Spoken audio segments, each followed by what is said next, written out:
이번 사연은 부산에 살고 계신 김우진 씨가 보내주셨습니다.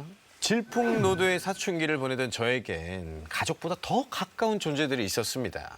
바로 같은 반 친구였던 웅이와 건우인데요. 삼총사군요. 저희 셋은 말이죠. 아주 비밀스러운 조직을 함께 운영하고 있었어요. 공포괴담, 그리고 초자연적인 현상, 미스테리 사건을 쫓는 모임이죠.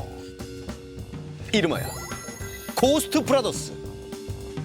야, 그땐 정말 진심이라 이 장비빨도 좀 세워보고 싶더라고요.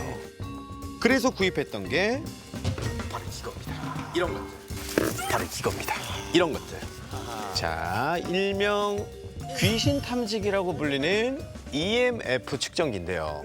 맞아요, 알아요. 이게 이제 초자연적인 현상이 일어날 때마다 불규칙한 자기장이 발생을 한다고 하더라고요. 그 전자기장이 셀수록 여기 전구에 불이 들어오는데 이게 4개 이상이다. 네. 있어. 그 주변에 무언가 있을 수 우리가 있다는 안 보이는 겁니다. 뭔가 있구나. 네. 그리고 바로 이 인형. 저주하고 싶은 상대의 머리카락 그리고 손톱 같은 이 신체의 일부를 넣고 인형 몸에 못을 박으면 상대방에게도 해를 가할 수 있다는 저주 용품인데요. 이건 뭐 차마 쓸 엄두가 나질 않더라고요. 자체가 무섭다. 정말 무섭다. 그도 그럴 게 사실 이런 이야기를 들었거든요.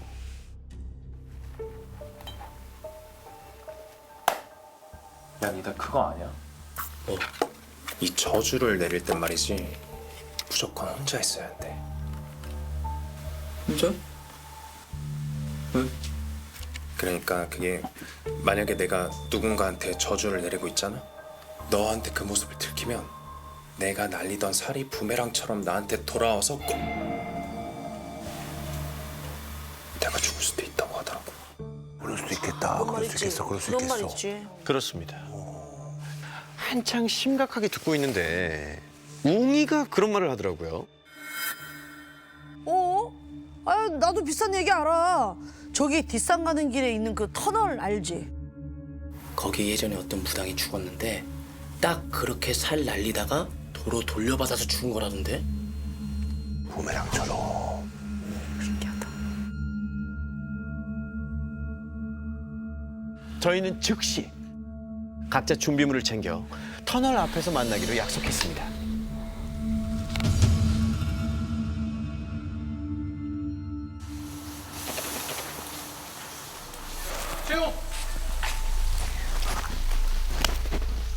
저희는 곧바로 작전을 짜기 시작했습니다.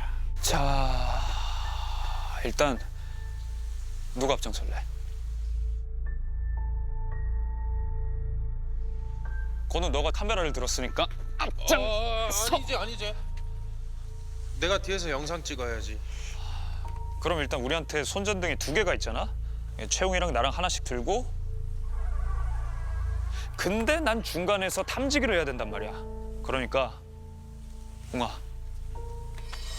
고! 저희는 두근거리는 마음을 안고 터널로 들어갔습니다.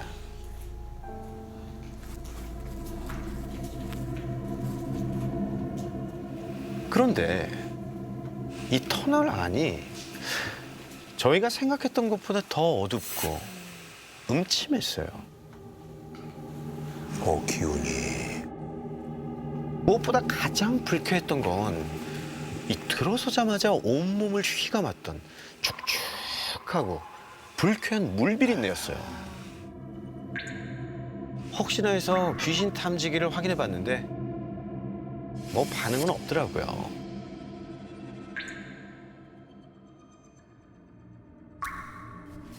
끝이 보이지 않는 터널에 저희의 발소리만 메아리 치던 그때.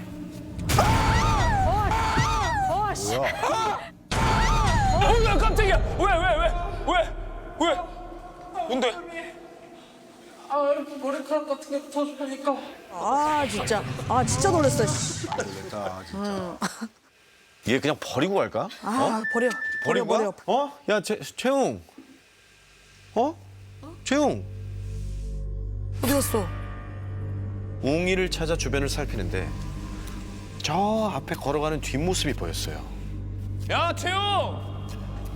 채용! 어디? 아 웅아 같이 가. 야, 웅아! 그렇게 웅이 뒷꽁무니만 보고 계속 걷다 보니 드디어 터널의 끝이 보였습니다. 아, 이번에도 허탕인가 보다 하는 생각에 뭐 애들에게 야 이제 그만 가자 이랬죠. 그런데 그때 갑자기 웅이가 이어진 산길을 빠르게 올라간다. 야 채용! 저 새끼 왜 저래? 아야 웅아 같이 가. 저랑 건우는 웅이를 쫓아 산길을 헐레벌떡 올라갔습니다. 아 새끼 진짜. 순간 서늘함이 느껴져 주위를 돌아보니 거기엔 깜깜해서 안이 들여다 보이지 않는 동굴이 있었어요.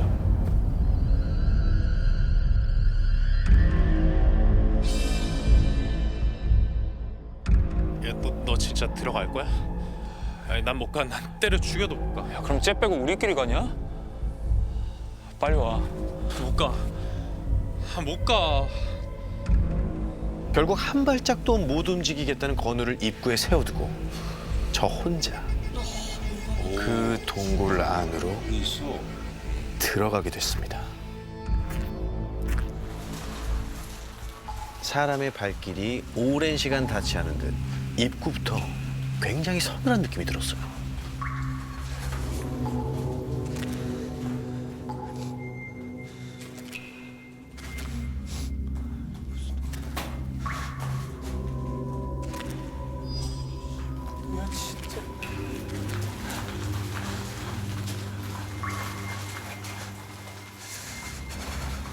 저 멀리 희끗희끗 무슨 불빛이 새어나오는 거예요.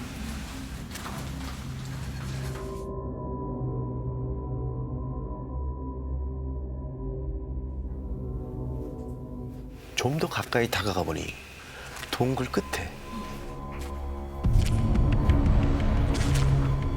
웅이가 무릎을 꿇고 앉아 있었어요. 그거 있는지 어떻게 알았어? 웅이에게 가까이 다가가자 재단 같은 게 차려져 있었습니다. 재단 위에 올려둔 것들의 정체가 그제야 제대로 보이기 시작했습니다.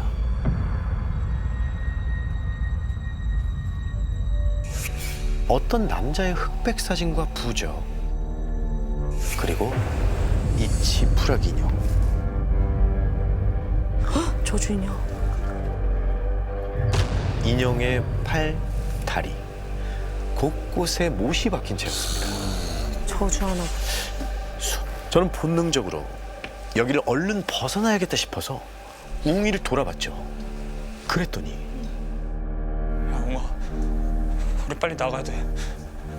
야 빨리 나가야 된다고.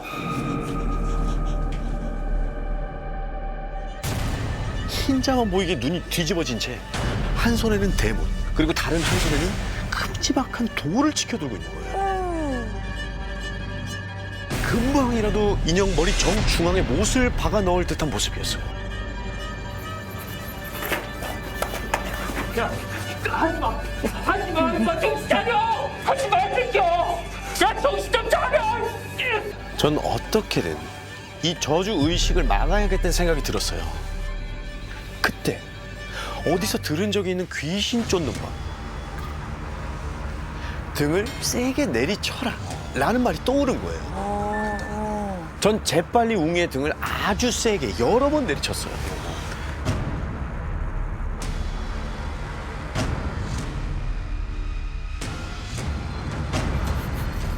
정신 차리라고 이 새끼야. 웅아, 괜찮아? 어느 순간 웅이의 정신이 돌아온 것 같았죠. 절 밀쳐 넘어뜨리고 동굴 밖으로 뛰쳐나갔습니다. 뒤따라 나가려고 떨어뜨린 귀신 탐지기를 줍던 그때 이게 왜 이러지? 전부 켜진 채 미친 듯이 깜빡이는 거예요.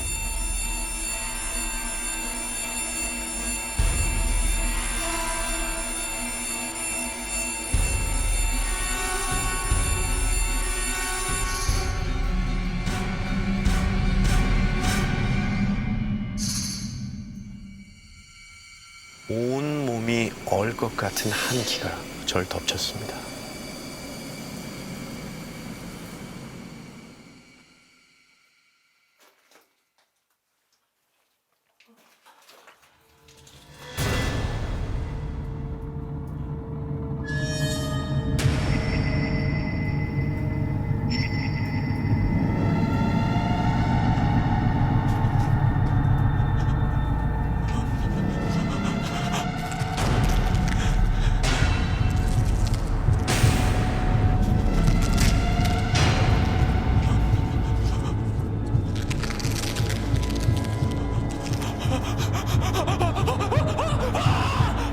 정말 죽을 힘을 다해서 달렸습니다.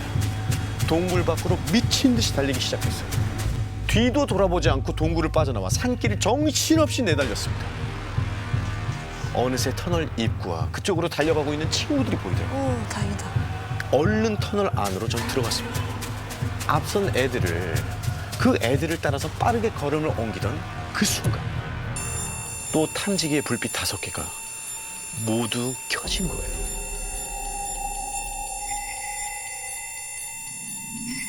어두컴컴한 터널 안 어딘가에서 방울 소리가 들리는 겁니다.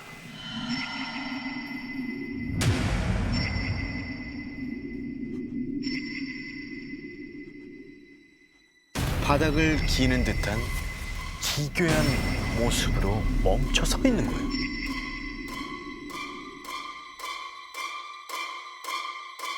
너무나도 갑작스러운 상황에 정말 마지막 힘을 다해 얼어붙은 다리를 옮겨 앞으로 나아가려던 그 순간 봤어?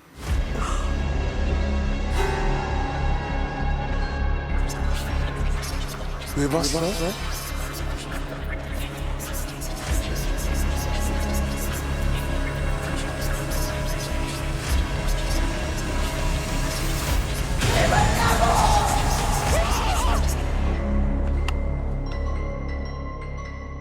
제가 눈을 뜬 건 다음날 아침 건우네 집이었어요. 터널에서 쓰러진 저를 웅이와 건우가 같이 옮겼다고 하더라고요. 그런데 어이없는 건 제일 멀쩡했던 건우는 절 쫓아오는 여자를 보질 못했고 지난밤 가장 문제적 행동을 했던 웅이 녀석도 그 모든 일을 전혀 기억을 못하는 거였어요. 혼자만 기억하는 거야? 웅이가 하는 말이 어제 좀 일찍 도착해서 혼자 터널 입구를 둘러보고 있었대요. 그런데 터널 바닥에 어떤 남자의 사진이 떨어져 있었다는 거예요. 그것도 흑백 사진이었는데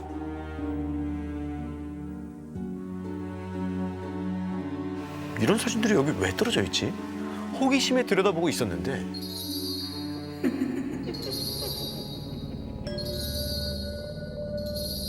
멀리서 들려오는 듯한 방울 소리랑 숨죽여 웃는 여자의 웃음소리가 들려왔다는 겁니다.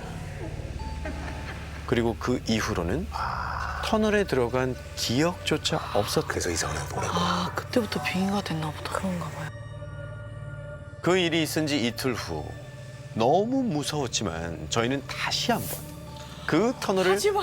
찾아가야 했어요. 아, 가지 마. 동굴 입구에 그 비싼 캠코더를 두고 왔더라고요.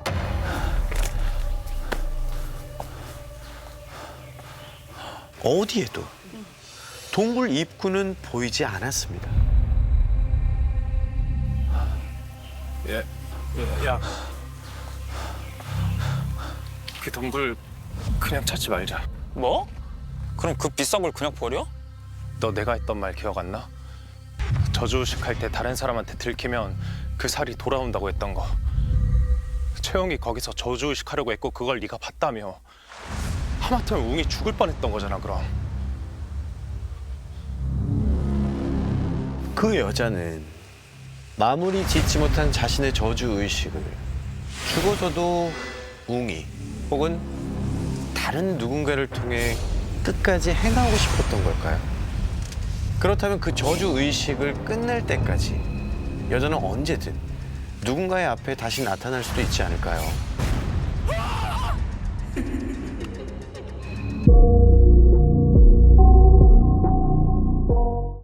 어두운 밤 아버지와 차를 타고 간 긴 터널을 달리고 있을 때였어요.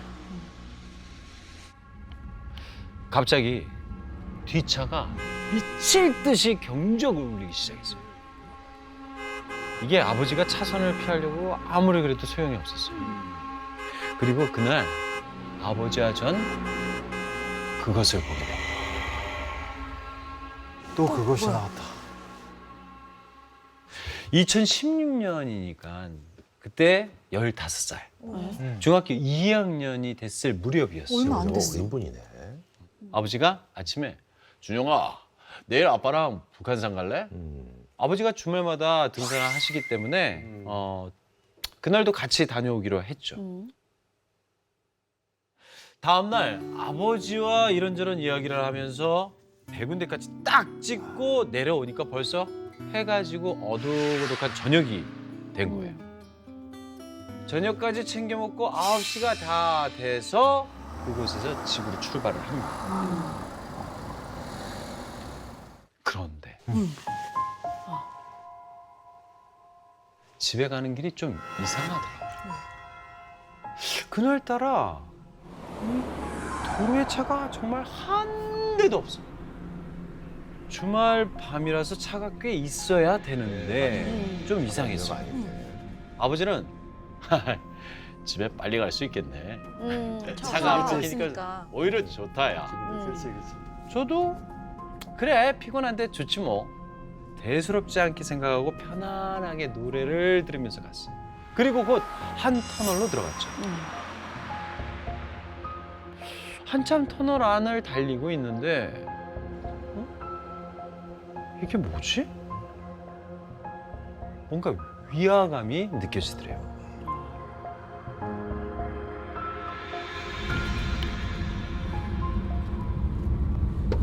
여기 아까 갈 때도 지나갔어요? 아이 그럼 이렇게 길었나? 여기가 그 사태산 터널이잖아. 한 4km 정도는 될걸. 왜? 무서워?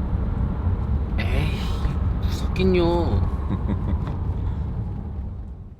아버지께 이렇게 아무렇지 않은 척하면서 말을 했어요. 근데 차도 주말인데 안 보여요. 소음도 크고 다른 공간인 것 같은 느낌 섬뜩하더라고요.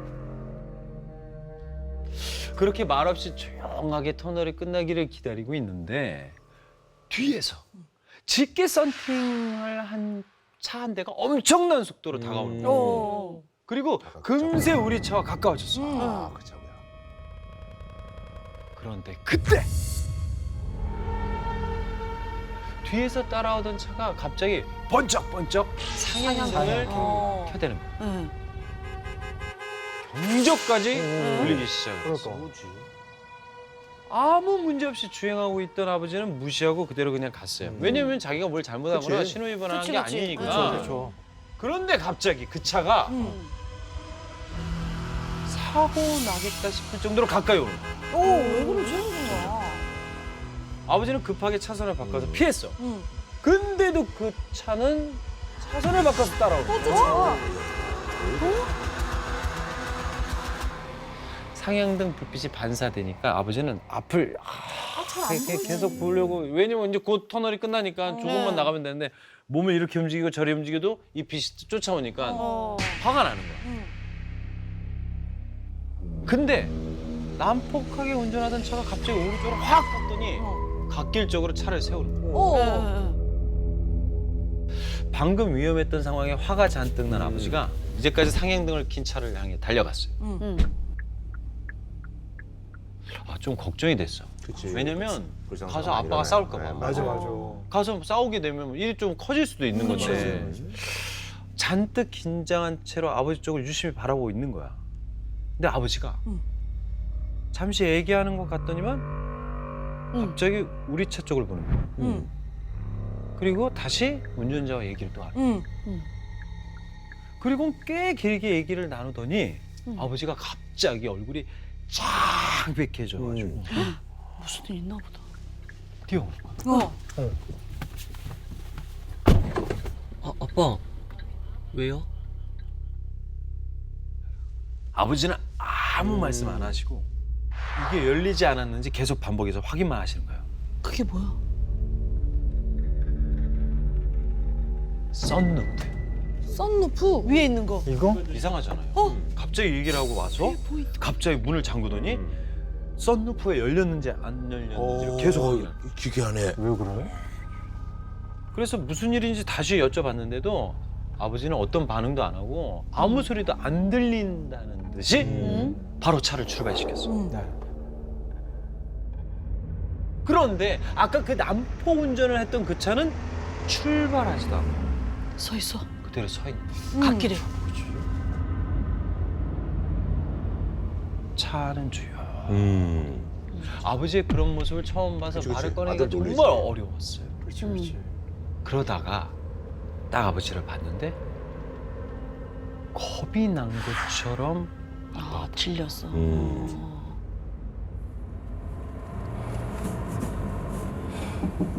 아빠 저 뭐예요?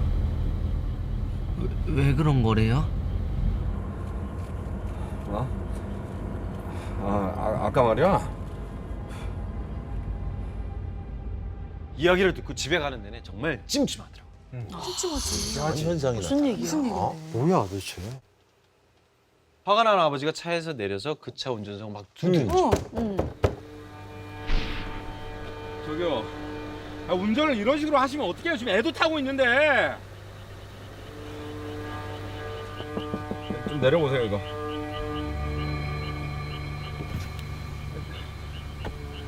뭐 하시는 거예요? 뭐 있어요? 네?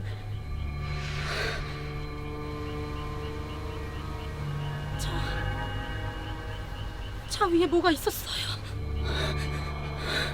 아유 진짜 계속 뭐라는 거야? 운전 진짜 이런 식으로 하시면 안 돼요.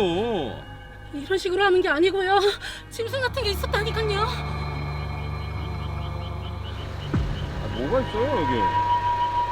근데 가까이서 보니까 여자 같았어요. 그냥 뭐가 있다는 거예요 진짜. 어?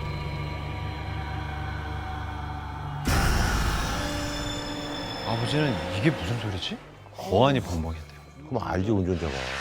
그래서 운전석 쪽으로 가까이 가서 냄새도 맡아봤어요. 술 먹었는데. 술 먹었나? 그리고 물어봤어. 이상한 소리 계속 하니까. 술 드셨어요? 아니요, 술 한 모금도 안 마셨고요. 그 짐승 같은 게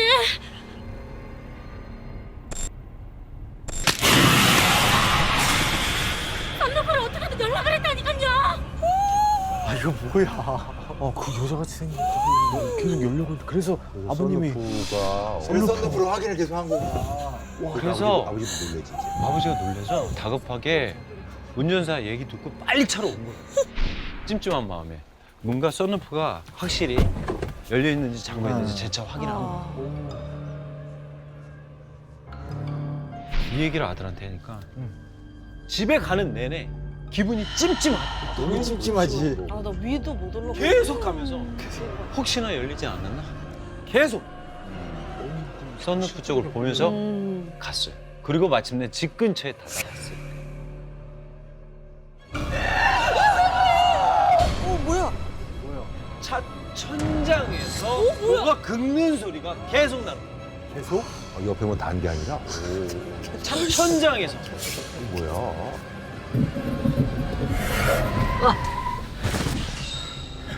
아빠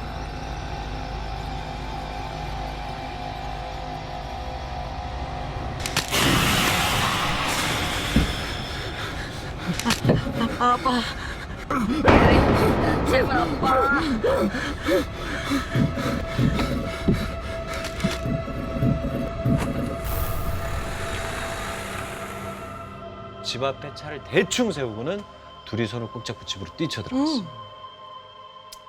집에 들어와서도 떨림이 멈춰지지도 않고 쉽사리 진정도 되지 않았어요. 혹시라도 우리를 응시했던 그 괴물이 따라올까 봐 다급히 창문으로 다가가 슬며시 골목을 봤어요. 근데 그 자리에 그대로 서서 바라보고 있는 거예요.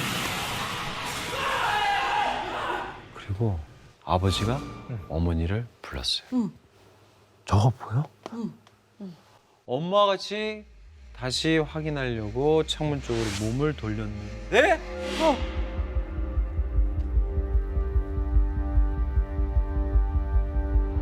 그 짧은 순간에 없었어. 사라져버렸어.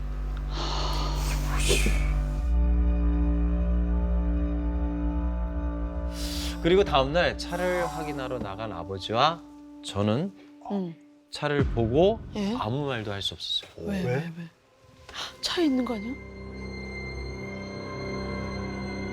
멀쩡하던 썬루프와 그 주변 지붕이 예. 기스로 뒤덮여 있었어요. 실제 뭐가 있었네. 와. 대체 그날 밤 아버지와 제가 목격한 그것은 무엇이었어요?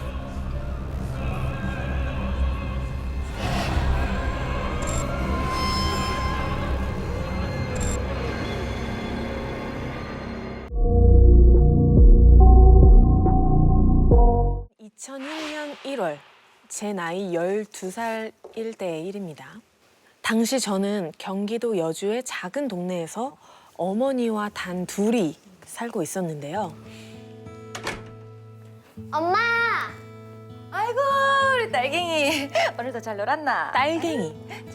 저희 엄마가 저를 부를 때 쓰시던 애칭이었습니다.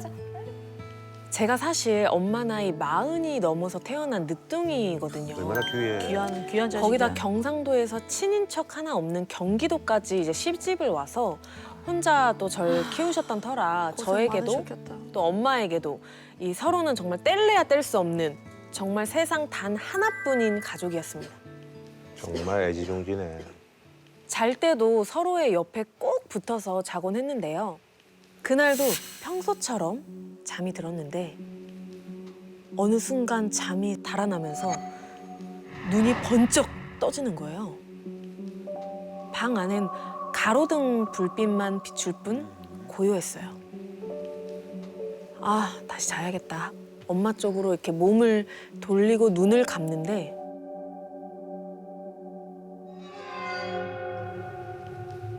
방 안이 아까보다 더 깜깜하니 어둠이 내려앉은 느낌이 들더라고요. 창문 쪽을 바라봤죠. 그랬더니 그 그림자는 마치 방 안을 쳐다보는 것 같더라고요. 혹시 도둑인가 싶었던 저는 계속 주시했죠. 근데 그림자가 사라지더라고요. 갔나? 아, 갔나 보다.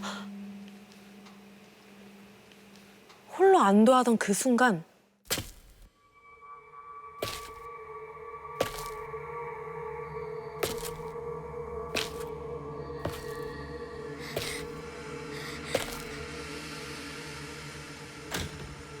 갑자기 발걸음 소리가 저희 집 현관을 지나서 집 안으로 들어온 것처럼 점점 더 가깝게 들려오는 거예요.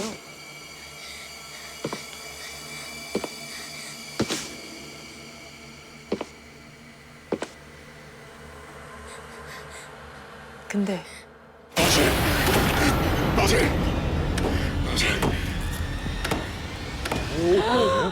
저는 바깥에서 문을 열지 못하도록 더 힘을 줘서 잡아당겼는데 조금씩 열렸고 제 손에 힘이 점점 빠지면서 잡고 있던 문도 벌컥 열리고 말았죠. 은지야. 은지야. 정신을 차려보니 은지야. 무슨 꿈 꿨나? 엄마가 제 팔다리를 확 주무르고 있더라고요. 그제야 긴장이 풀리면서 엄마 품에 안겨서 정말 서럽게 펑펑 울고 말았습니다. 무슨 꿈 꿨나? 엄마는 꼭 안아주시면서 안심시켜 주셨죠. 그때까지만 해도 어쩌다 그냥 악몽을 꿨나 보다 싶었어요. 근데 이상하게 그 이후로 비슷한 꿈을 계속 꾸게 되는 거예요. 엄마도 처음엔 이상하다 생각만 하시다가 제가 하도 악몽을 꾸니까 동네 아주머니들한테 이야기를 하셨나 봐요. 그리고 이 이야기를 들으신 아주머니 한 분이 이런 말씀을 하시더라고요. 혹시 그거 저승사자 아니야? 그럴 수 있겠다. 데려가려고. 하나밖에 없는 딸이 혹시라도 잘못될까 봐. 우리 딸갱이한테 다시는 나쁜 것들이 들러붙지 않게 해주세요. 시선까지 우리 딸갱이한테 들이시기 시작했죠. 다시는 나쁜 것들이 들러붙지 않게 해주세요. 뭐라도 해야지. 귀한 딸이니까.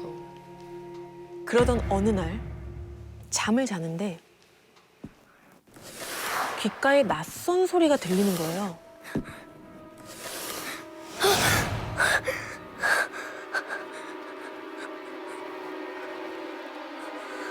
방 안을 이렇게 살펴봤는데 안방 문이 활짝 열려 있더라고요.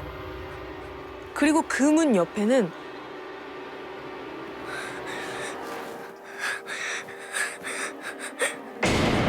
빼빼 마른 사람의 뒷모습이 보였어요.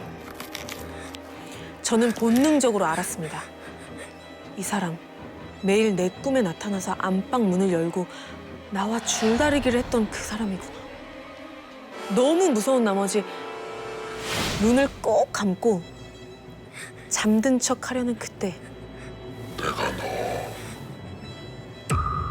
안 자는 거 다 봤는데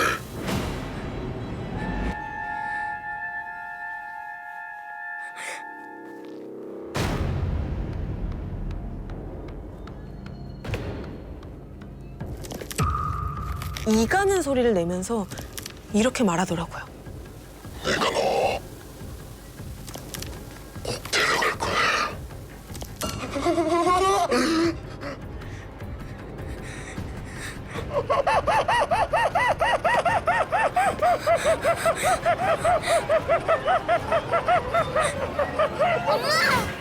단숨에 제 머리채를 확 낚아채고는 저를 질질질 끌고 밖으로 나가려고 했죠.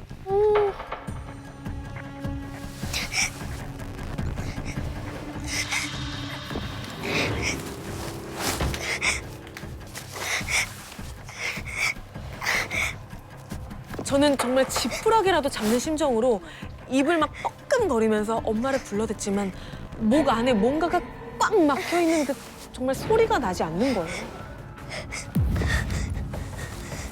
온몸을 막 쥐어짜면서 다시 외쳤는데 엄마!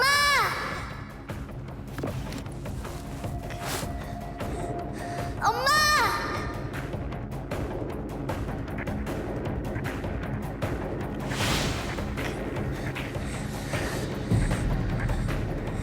근데 이 남자 저를 이렇게 돌아보면서 갑자기 환하게 웃는 거예요.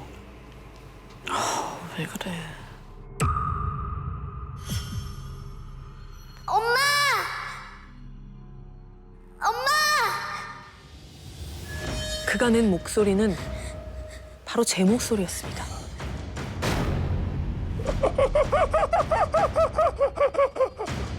얘네도 닮았대. 얘네도 똑같아. 아무것도 못해.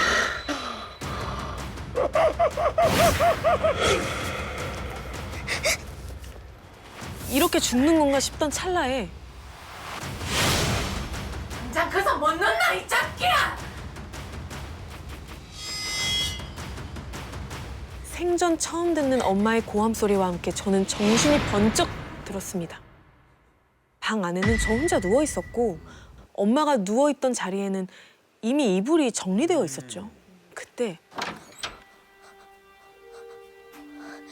엄마가 아침상을 들고 들어오셨어요. 엄마. 엄마야, 우리 딸기 또 꿈 꿨나? 응. 근데 꿈에서 엄마가 구해줬어. 엄마 최고. 맞나? 아유, 우리 딸갱이. 엄마가 맨날 그렇게 지켜줄라니까 얘는 걱정하지 말 그래.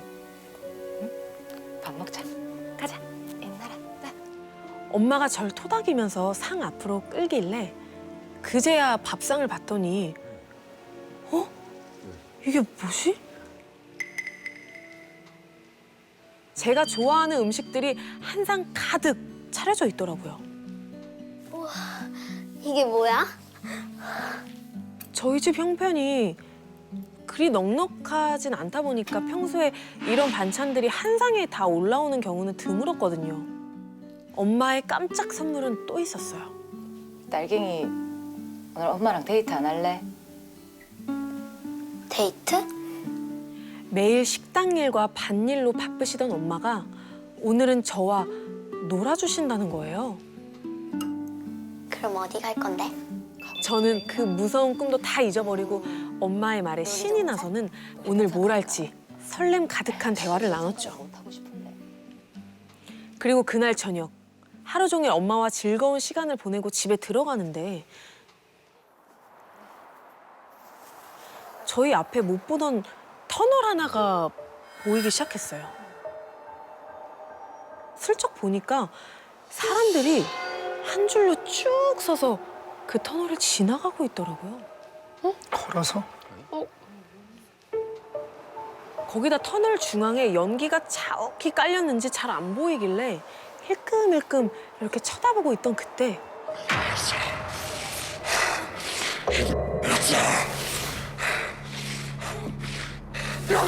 전 단숨에 이 목소리의 주인공이 그 남자라는 것과 그가 절 지금 찾고 있다는 걸 직감적으로 알았습니다. 엄마, 저 사람이야.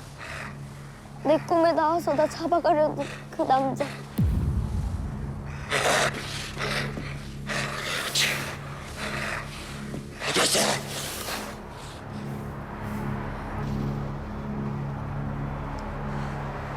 딸갱이. 엄마가 너무 추워서 그러는데 우리 딸갱이 목도리 좀 빌려주면 안 될까?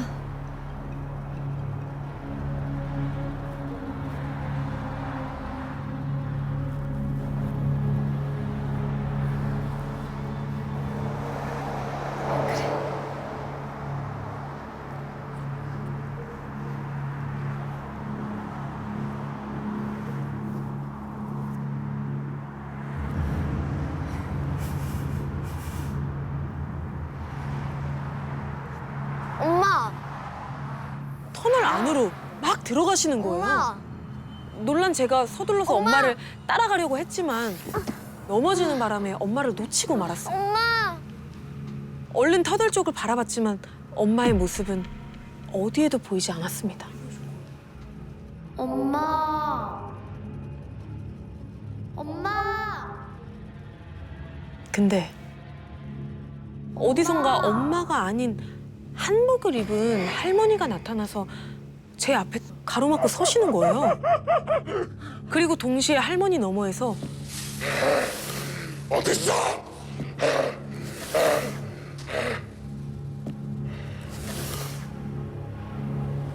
찾았다.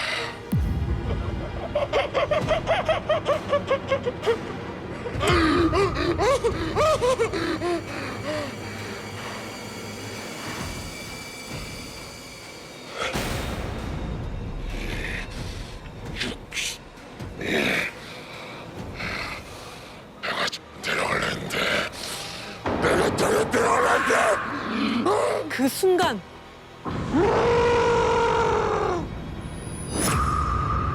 하나면 됐다 아이가 하나면 아는 냅둬야지 어찌라니고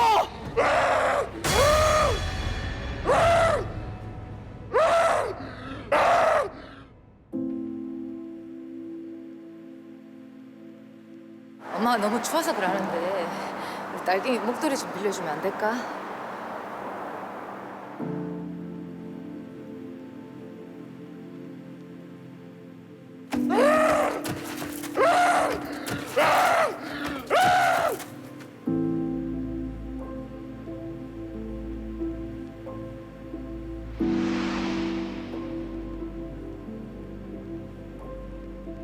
엄마!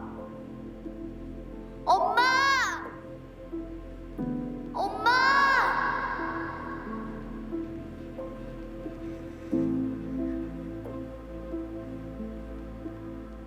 눈을 떴을 때는 깜깜한 방 안에 누워 있었어요. 근데 제 옆에 엄마가 없더라고요. 그때 계세요?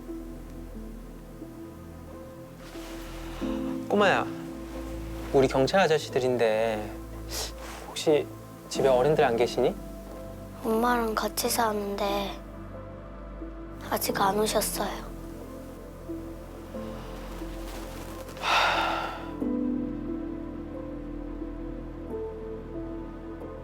그날 밤늦도록 돌아오지 않았던 엄마는 집으로 돌아오시는 길에 교통사고를 당해 현장에서 바로 눈을 감으셨다는 믿기 힘든 이야기를 전해 들었습니다. 엄마가 대신 간 거야.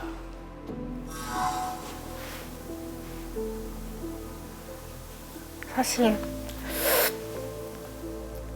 그 당시에도 엄마랑 저 둘밖에 없어서 저한테는 엄마가 전부잖아요. 그래서 더 엄마한테 애틋하고 서로 의지를 많이 했고 결혼하기 전에, 아기 낳기 전에는 그냥 많이 죄송했어요. 나 때문에 돌아가신 것 같아가지고 많이 죄송했는데 이제 저도 자식을 낳아보고 키워보니까 엄마가 어떤 마음이셨을지 알 것 같아서 만약 정말 그런 일이 저한테 벌어진다면 저도 엄마랑 같은 선택을 하지 않았을까. 제가 지금까지 건강하게 살 수 있었던 이유, 그리고 엄마처럼 딸을 가진 행복을 알 수 있게 된 이유. 어쩌면 제가 무탈하게 자라길 바랐던 엄마의 간절한 마음 덕분 아니었을까요?